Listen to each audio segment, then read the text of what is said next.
গোৱালপাৰাৰ লক্ষীপুৰৰ থৰ্কত অনুষ্ঠিত হয় কাৰাটে প্ৰতিযোগিতা।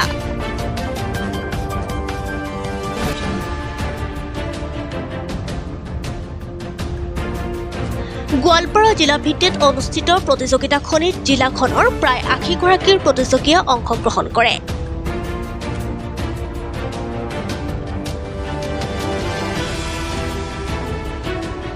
জিলা কাৰাটে সংস্থাৰ উদ্যোগত আৰু লক্ষীপুৰ কাৰাটে একাডেমীৰ পৃষ্ঠপোষকতাত অনুষ্ঠিত প্ৰতিযোগিতাখনিত লক্ষীপুৰ কাৰাটে একাডেমীয়ে ৩৪টা সোণৰ পদক লাভ কৰাৰ বিপৰীতে ধূপধৰা কাৰাটে একাডেমীয়ে ২১টা সোণৰ পদক লাভ কৰে।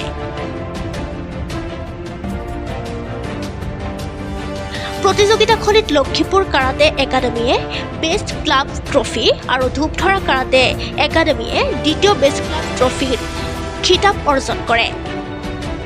News desk DN24 news.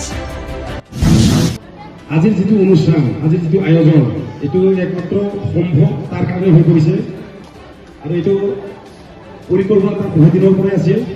অঞ্চলস্থ হিচাপে আমাৰ লগত সি চিন্তা চৰ্চা কৰি আছিল। আজি মই চেয়াৰমেন হোৱা বেছি দিন হোৱা নাই, বেছি ৫ তাৰিখৰ পৰাহে আমি চেয়াৰমেন হিচাপে, কিন্তু তাৰ আগৰ পৰাই আমি যিটো পৰিকল্পনা, তাৰ যিটো চিন্তাধাৰা হিচাপে গঢ় লৈ আজি কিন্তু সম্ভৱ হৈ উঠিছে।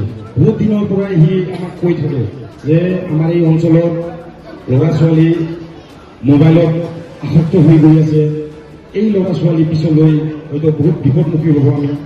আমি নতুন চিন্তাধাৰাৰে আমি ইয়াক